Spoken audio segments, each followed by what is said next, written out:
नमस्कार, आप देख रहे हैं अंकित टाइम्स। मैं हूं आपके साथ शिखा शुक्ला। चलिए रुक करते हैं आज की ताजा खबरों की ओर। इंसानियत को शर्मसार करने वाली वारदात। बलिया की माया प्रेम में अंधी पत्नी ने की पति की हत्या। 3 प्रेमियों संग मिलकर काट डाले 6 टुकड़े।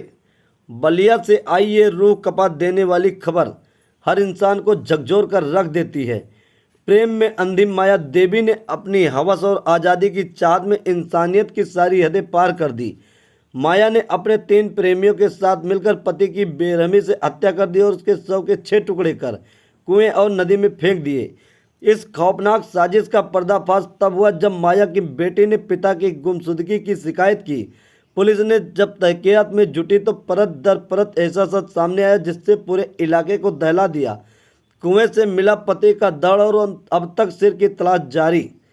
गिरफ्तार माया देवी और उसके 3 प्रेमी पुलिस के हिरासत में हैं। गिरफ्तारी के दौरान एक आरोपी ने पुलिस पर फायरिंग भी की, लेकिन सहायक कार्रवाई से सभी को दबोच लिए गए। बलिया में हुई यह दिल दहला देने वाली वारदात मेरठ की याद दिला गई, जहां रिश्ते को प्रेम की हवस ने खून से लथपथ कर डाला। क्या मामला है? आज 2 महत्वपूर्ण विषय पे इस प्रेस वार्ता का आयोजन किया गया है। एक जो शनिवार में 10 तारीख में थाना सिकंदरपुर क्षेत्र में कुछ मानव अंग जिसमें 2 हाथ और 2 पैर थे वो मिले थे। उस घटना को शुरू से ही पुलिस ने बड़ी गंभीरता से लिया। जनपद के सभी अधिकारी, कई थानों के थाना अध्यक्ष, हमारी फील्ड यूनिट, ये सब वहाँ पे पहुँचे थे। आसपास प्रयास किया गया ये जानने का कि कोई गुमशुदगी या कोई अपहरण इत्यादि की घटना तो नहीं हुई थी। यद्यपि जनपद में उस समय एक अपहरण की घटना चल रही थी तो उनके परिजनों से भी संपर्क किया गया था।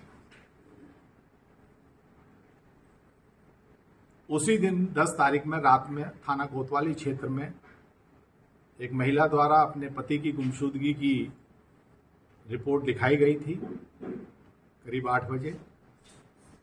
उस रिपोर्ट में ये अंकित किया गया था कि उनके पति अपनी बेटी को लेने के लिए बक्सर रेलवे स्टेशन गए थे। उन्होंने पति का मोबाइल नंबर भी दिया था। जब ये प्रार्थना पत्र थाना कोतवाली को प्राप्त हुआ तो इंस्पेक्टर कोतवाली और जो हमारी सर्वेलेंस टीम है उन लोगों ने तहकीकात शुरू की तो ये पाया कि जिस नंबर के बारे में बताया गया कि वो बक्सर गया और वो नहीं मिल रहे, वो नंबर हिला ही नहीं, वो उन्हीं के घर पे रहा। इससे थोड़ा सा संदेह पैदा हुआ। फिर हमारी टीम ने जब गहनता से इसमें पूछताछ की तो ये एक तरह से कह सकते हैं कि एक रिश्तों के कत्ल का एक कहानी सामने आई। जो महिला थी उनके कुछ लोगों से प्रेम प्रसंग था और उन्हीं अपने सहयोगियों के साथ मिलकर उनके द्वारा इस घटना को कारित किया गया। इसमें महिला सहित 4 लोगों को गिरफ्तार किया गया। इस अपराध में प्रयुक्त बोलेरो गाड़ी, इस घटना को कारित करने के लिए आला कत्ल की भी बरामदगी की गई है।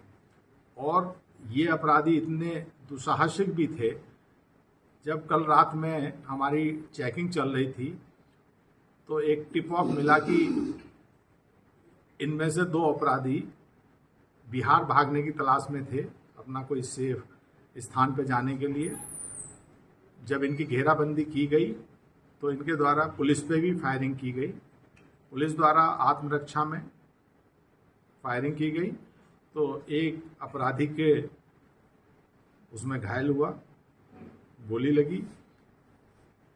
पूछताछ पे